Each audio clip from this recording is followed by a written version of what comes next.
오늘 12월 첫 주일이고요. 대림절 둘째 주간입니다. 우리 교회는요, 성탄절을 앞두고 한 달여 기간을 한 4주간 대림절이라고 해서 지키고 있는데, 우리가 흔히 오해하고 있는 것 중에 하나가 이 성탄절을 2000여 년 전에 이 땅에 오신 예수님을 기념하고 추억하고 기억하는 데서 그치는 걸로 생각하는 경우가 많이 있습니다. 그러나 이 대림절은 간절히 기다린다는, 말 그대로 간절히 기다린다는 것인데, 다시 오실 예수님을 간절히 기다리는 겁니다. 그래서 무엇을 준비하며 어떻게 기다리는 것이 중요한가?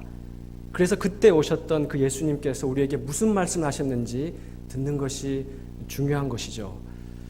이 대림절 기간에 사랑하는 동영교회 교우들께 이렇게 인사드리게 되어서 하나님께 깊이 감사드리고 우리 교우들께 감사드립니다. 성도 여러분, 누군가를 간절히 기다려 본 적이 있으십니까? 눈 빠지게. 저는 어렸을 적 첩첩산중 두메산골 시골에서 어머니와 단둘이 살 때가 있었습니다. 형님 누님들이 일찌감치 돈 벌러 또 공부하러 도회지로 나가고 어머니와 단둘이 있었는데, 우리 집은 그 동네랑 뚝 떨어져 있었습니다. 동네로 들어가려면 큰 다리를 하나 건너야 되는데, 요즘 같은 겨울날 어머니께서 종종 초저녁에 동네 마실을 가시더라고요. 그런데 밤밤중 되도록 돌아오지 않는 겁니다. 그러면 그 집에 혼자 남아서 무서워서 이러지도 못하고 저러지도 못하고 다리를 건너서 동네로 가기까지는 용기가 나지 않고, 그렇게 어머니가 이제나 오실까 저제나 오실까 눈 빠지게 기다렸던 적이 있습니다. 언제 그렇게 또 누군가를 기다려 봤을까 싶은데, 저는 요 근래 그렇게 또 눈 빠지게 기다린 적이 있습니다. 우리 사랑하는 동영교회 교우 여러분들을 만나 뵙기를 그렇게 눈 빠지게 기다렸습니다. 우리 집 아이들이 아직 어린데요, 부산으로 간다고 하니까 왜 그렇게 멀리 가냐고, 정든 교회, 정든 친구들 다 떠나고 혼자 가야 되는데 울고불고 처음에는 그렇게 난리를 부리더라고요. 아빠는 혼자 가지. 그런데 요 근래는 아이들도 손꼽아 기다렸습니다. 언제 부산 가냐고. 부산 내려가면 방 따로 쓴다고 얘기했더니 방 따로 쓴다는 희망을 가지고 손꼽아 기다리더라고요. 이렇게 제가 여러분에게 인사드리게 되었습니다. 날짜가 점점 다가올수록 부담이 컸습니다. 내가 과연 잘할 수 있을까? 잘 버텨낼 수 있을까? 방금 목사님께서 무거운 짐을 벗으셨다라고 말씀하셨는데, 내가 과연 잘해낼 수가 있을까? 쫓겨나지는 않을까? 그러면서 하나님 앞에 기도하며 준비를 했습니다. 하나님, 제가 이제 부산에 가서 동영교회 거룩한 하나님의 부르심을 받고 가는데 제가 무엇을 가지고 가면 좋겠습니까? 하나님, 저에게 뭔가를 주십시오 하고 기도를 했습니다. 하나님께서 제 마음에 새겨주신 글자가 있습니다. 제가 9월 11일 날 동영교회에 와서 처음 말씀을 전하고 우리 청빙위원들과 같이 면접을 볼 때 마지막에 한 청빙위원께서 저에게 이런 질문을 하셨습니다. 목사님이 부산에 오실 때 혹시 안산제일교회 담임 목사님이신 고은 목사님께서 뭔 글자를 주신 게 있습니까? 물어보시더라고요. 깜짝 놀랐습니다. 글자를 주신 게 없는데. 그 마음을 안고 다시 올라가가지고 이번에 올 때는 뭔가를 가져와야 되겠다 기도를 했습니다. 하나님께서 제 마음속에 4개의 글자를 새겨주셨는데, 그것이 용서, 순종, 희생, 순교입니다. 이것을 따서 오늘 말씀 제목을 삼았고, 각 글자마다 성경 구절이 있지만 그걸 다 주보에 실을 수가 없어서 마지막에 순교에 관한 본문, 사도행전 본문을 실었습니다. 첫째가 용서입니다. 왜 용서가 중요하냐? 하나님은 우리가 무슨 일을 시작할 때, 어떤 새로운 만남을 하려고 할 때 가장 중요한 것이 뭐냐고 가르치시냐면 용서라고 가르치십니다. 전에 만났던 어떤 사람과 껄끄러운 감정을 가진 채로, 미워하는 감정을 가진 채로 어떤 새로운 만남을 시작할 수 없다라고 말씀하십니다. 제가 부산 동현교회에 가서 하나님 어떻게 하면 좋겠습니까? 라고 기도했을 때 하나님 제게 가장 먼저 주신 글자가 용서입니다. 동현교회 가기 전에 안산제일교회에 있었던 7년의 삶을 잘 정리해라. 용서를 구해라. 7년 있으면서 어떻게 저로 인해서 상처받지 않으신 분들이 없었겠습니까? 원치 않았지만 제가 한 말 때문에 또 제가 한 행동 때문에 어떤 누군가는 마음 아파했을 수도 있을 것이고 상처를 받은 사람이 있었을 것입니다. 그 마음을 가진 채로 여기에 내려오는 것을 하나님은 원치 않으셨습니다. 그래서 교우들 앞에 죄송합니다, 용서해 주십시오 하고 싹싹 빌었습니다. 말로만의 용서가 무슨 진정성이 있을까마는, 그럼에도 불구하고 하나님은 우리 마음에 형제를 향한 미움을 가지고 새로운 만남을 시작하는 것을 원치 않으십니다. 그리고 저 또한 7년 있으면서 교우들에게 언짢은 일을 왜 당하지 않았겠습니까? 그러나 하나님께서는 그 마음을 가지고 가기를 원치 않으셨습니다. 일일이 찾아뵙고 다 용서를 구하지는 못했지만 제 마음속으로 기도하면서 하나님 다 용서합니다 하고 기도를 했습니다. 이것이 왜 중요합니까? 마태복음 6장 14절 15절에는 이렇게 기록하고 있습니다. 너희가 너희 사람들의 잘못을 용서하지 아니하면 하늘에 계신 너희 아버지께서도 너희 잘못을 용서하지 아니하시리라. 이것은 우리가 매일 드리는 주기도문입니다. 우리가 우리의 잘못을 용서하여 준 것 같이 우리의 죄를 용서하여 주시고. 사랑하는 동현교회 교우 여러분, 우리가 다 용서하는 마음을 가졌으면 좋겠습니다. 그에 앞서서 마태복음 5장 23절에 이렇게 기록을 하고 있습니다. 너희가 제단 앞에 예물을 드리다가 내 형제에게 원망 들을 만한 일이 생각나거든, 네가 네 형제에게 마음 아프게 한 일이 있느냐? 네가 네 형제에게 잘못한 것이 있느냐? 그러면 그 다음 구절이 중요합니다. 그 예물을 제단 앞에 두고 예배드리는 것보다, 하나님 앞에 앉아서 기도드리는 것보다 더 중요한 것이 내 형제에게 잘못한 것이 있다면 화목하게 하라는 것입니다. 화목하게 하고 난 후에 와서 하나님께 예배드리라라는 말씀입니다. 처음 출발하는 이 시점에 우리 모두 주 안에서 용서하며 시작했으면 좋겠습니다. 둘째가 순종입니다. 순종은 너무 어렵습니다. 목사들은 순종을 잘 못합니다. 교우들이 순종을 잘 하시죠. 저도 순종이 어렵습니다. 그 중에서도 가장 순종하기 어려운 사람이 같이 살고 있는 아내더라고요. 집에서 아내한테 순종을 못하는데 어떻게 밖에서 순종할 수 있겠습니까? 사무엘상 15장에 보면 사울이 아말렉과 전쟁을 치르지 않습니까? 그때 하나님께서 사울 왕에게 이렇게 명령하셨습니다. 아말렉을 진멸하라. 너희를 그렇게 괴롭혔던, 이스라엘 민족을 괴롭혔던 아말렉을 진멸하라. 전쟁이 끝나고 나서 사무엘이 사울에게 찾아옵니다. 예배드리기 위해서. 그런데 어디선가 양의 소리와 소의 소리가 들리는 거예요. 음매하는 울음소리가 들립니다. 왕이시여, 이게 어떻게 된 것입니까? 내 귀에 들리는 이 소리가 무슨 소리입니까? 라고 물었을 때 사울 왕이 변명을 합니다. 제가 전쟁을 치르고 가장 귀한 것 양과 소를 남겨뒀는데 예배드리기 위해서 남겨뒀습니다. 그런데 하나님께서는 사무엘 선지자를 통해서 사울에게 어떻게 말씀하시냐면, 왕이시여, 하나님께서 번제와 다른 제사를 그의 목소리 청종하는 것보다 더 좋아하시겠습니까? 순종이 제사보다 낫고 듣는 것이 순양의 기름보다 낫습니다. 이렇게 말씀합니다. 번제와 다른 제사를 드리는 것보다 하나님은 목소리를 청종하는 것을 더 좋아하신다라고 말씀하십니다. 순종, 이것은 너무 중요합니다.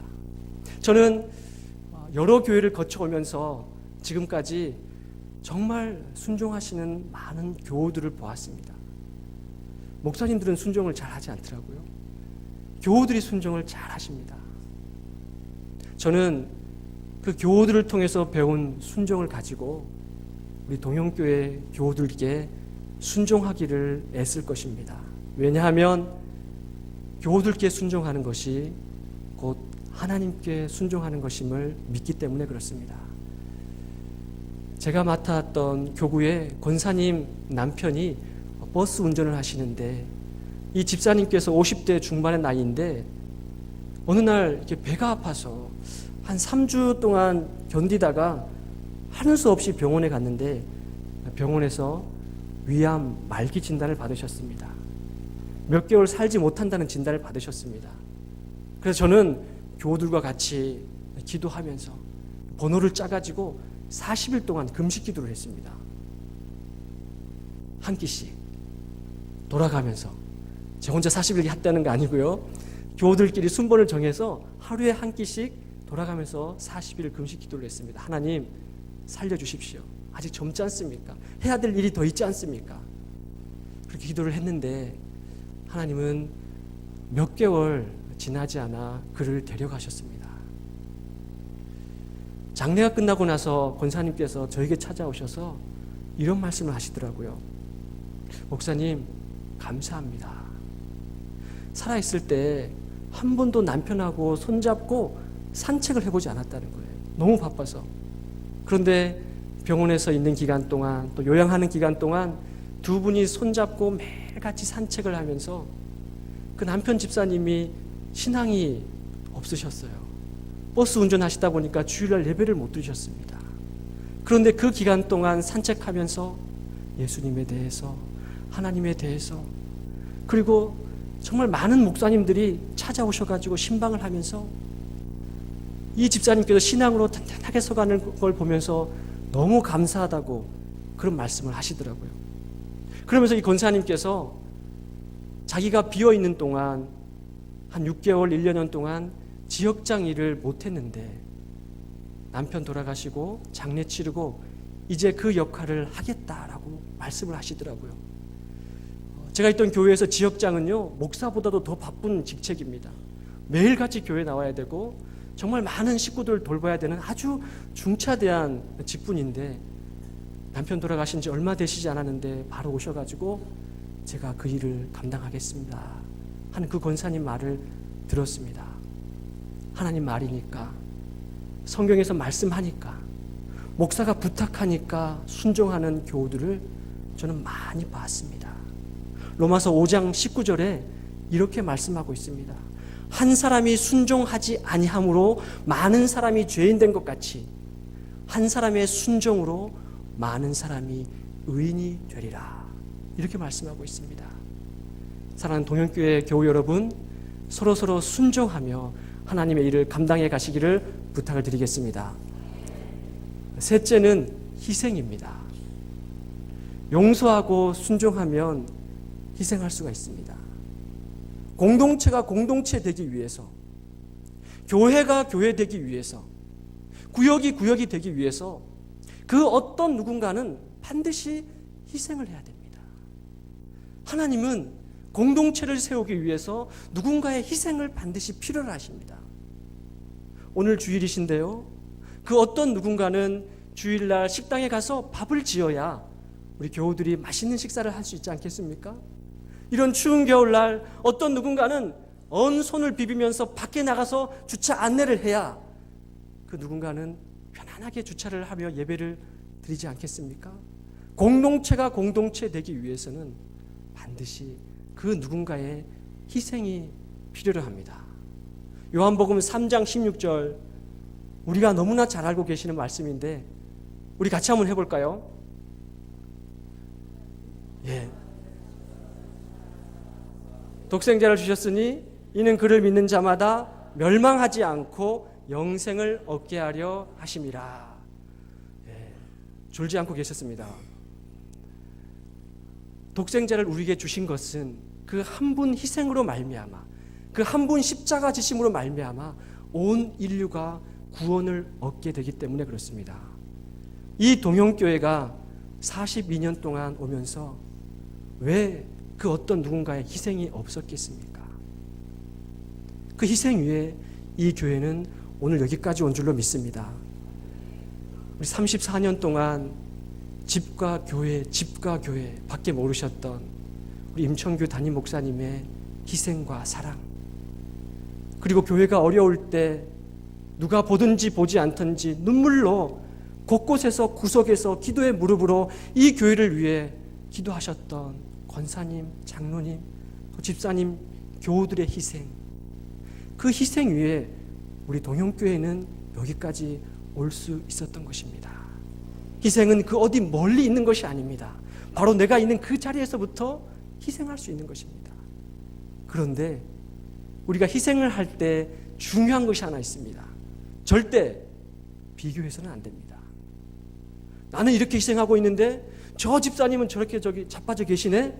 라는 그 순간 그 희생이 물거품이 되고 맙니다. 제가 안산제일교회에 있을 때 우리 동영교회도 2년 전에 교육관을 지으셨죠? 많이 어려움 중에 교육관을 지으셨다고 들었습니다. 안산제일교회는 새 성전을 지었습니다. 아주 크게 지었습니다. 그런데 그 교회 바로 옆에 라성빌라라는 빌라 단지가, 큰 단지가 있었습니다. 그런데 그 주민들이 그렇게 반대를 했습니다.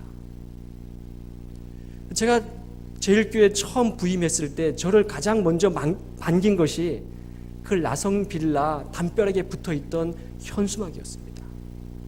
교회가 웬 말이냐, 성전 건축 왜 하냐, 막 이런 현수막이 붙어 있었는데, 그런데 실제로 땅을 파고 이제 교회를 지으니까 그 강도가 점점 더 세졌습니다. 이 현수막의 강도가 인신공격을 하면서 붉은 글자로 도배가 되어 있는데 차마 눈 뜨고는 볼 수 없는 그런 글자들이 다 도배가 되어 있었습니다. 근데 제가 맡은 교구가 바로 그 라성의 교구였어요. 주변 교구였습니다. 그러니까 목사님으로부터 시작해서 모든 분들이 저한테 와서 어떻게 됐냐고, 저거 그대로 두면 어떻게 하냐고 저한테 물었습니다. 제가 많이 힘들었습니다. 그래서 교구 식구들과 같이 금요일 날 저녁이 되면 기도회를 하고 둘씩 짝을 지어서 라성빌라를 돌면서 하나님, 라성빌라와 교회를 화해하게 해주십시오 하고 많이 기도했었습니다. 그런데 급기야 이 라성 주민들이 우리 대체 예배실, 지하에다가 대체 예배실을 마련했는데 예배 시간에 꽹과리를 들고 스피커폰을 갖고 와서 막 방해를 하는 거예요. 스트레스가 이루 말할 수가 없었습니다. 어느 날 새벽 기도를 끝내고 몸이 너무 좋지 않아서 제가 제 발로 걸어서 응급실에 찾아갔습니다. 그랬더니 이틀을 입원했거든요. 입원하라 그래서 이틀을 입원했습니다. 입원을 하고 나온 다음에 제가 입원한 적이 없었어요. 그때 이틀 입원했습니다. 하고 나와서 신방을 하고 그 라성빌라 큰 교차로에서 신호대기를 하고 있었는데 제가 깜짝 놀랐습니다. 고개를 들어서 라성빌라를 봤는데 엊그제같이만 해도 그 낭자하던 현수막이 하루아침에 다 떨어져 버렸더라고요. 너무 놀랐습니다. 그러면서 하나님께서 제 마음에 주신 위로가 뭐냐면, 저 현수막이 떨어지기 위해서는 어떤 누군가의 희생이 필요로 하는데 하나님이 제 작은 희생을 받았다는 생각을 하니까 제가 큰 힘이 되더라고요. 누가 알아주지 않든지, 누가 몰라주지만, 아무도 그것을 알아주지 않았지만 하나님께서 그런 위로를 주시니까 교회가 교회 되기 위해서, 하나님의 나라가 하나님 나라 되기 위해서는 어떤 누군가의 희생이 반드시 필요한데 그 희생에 작은 보탬이 됐다고 생각하니까 너무 큰 위로가 되었습니다. 동영교회 교우 여러분, 희생이 필요합니다. 교회가 교회되기 위해서는 어떤 누군가 희생이 반드시 필요합니다. 마지막으로 하나님께서 제 마음에 새겨주신 글자는 순교입니다. 순교. 너무 무겁고 부담스러운 단어죠. 그러나 신앙의 마지막은 순교입니다. 순교. 오늘 사도행전 본문 20장 말씀은요, 바울 사도가 에베소의 전도 여정을 마무리하고 이제 예루살렘을 향해 가고 있는데 마지막으로 에베소 교회 교우들, 장로들을 밀레도에 초청을 해서 유언 같은 마지막 말씀을 전하고 있습니다.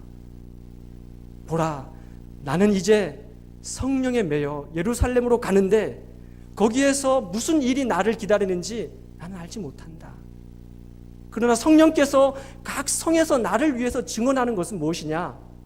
환난과 결박이 나를 기다린다고 하는데 나의 달려갈 길과 주 예수께 받은 사명, 하나님의 은혜 복음을 증언하는 일을 마치려 하면은 나의 생명조차 귀한 것으로 여기지 아니하노라. 바울은 자신이 어떻게 목숨을 버리게 되는지를 이미 그때 예견했습니다. 그 예견처럼 바울은 예루살렘을 지나서 로마에 가서 이태 동안 갇힌 상태로 복음을 전하다가 마지막에는 순교를 당하고 맙니다. 그렇습니다. 신앙의 마지막 단계는 목숨을 버리는 순교입니다. 그러나 그 바울이 고린도전서 15장에 뭐라고 말씀하고 계시냐면 나는 날마다 죽노라.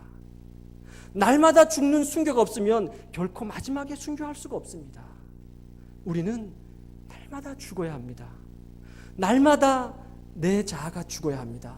날마다 내 자랑이, 날마다 내 교만이, 날마다 나를 향한 자랑에, 날마다 나를 향한 칭찬에, 날마다 나를 향한 조롱에도 나는 죽어야 합니다. 그래야 우리는 순교할 수가 있습니다.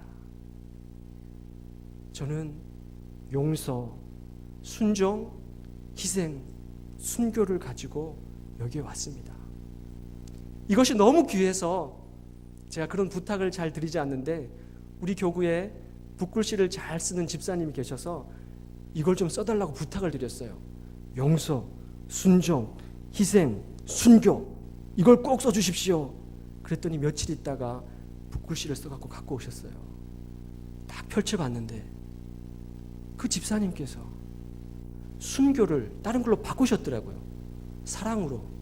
집사님, 제가 아까 분명히 며칠 전에 용서, 순종, 희생, 순교라고 말씀을 드렸는데 이렇게 바꿔오시면 어떻게 합니까? 라고 말하려다가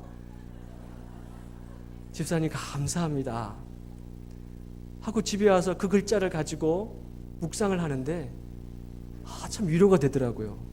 하나님이 부산 가서 죽지 말라고는 하는구나. 그래서 또 한 번 제가 힘을 얻을 수가 있었습니다.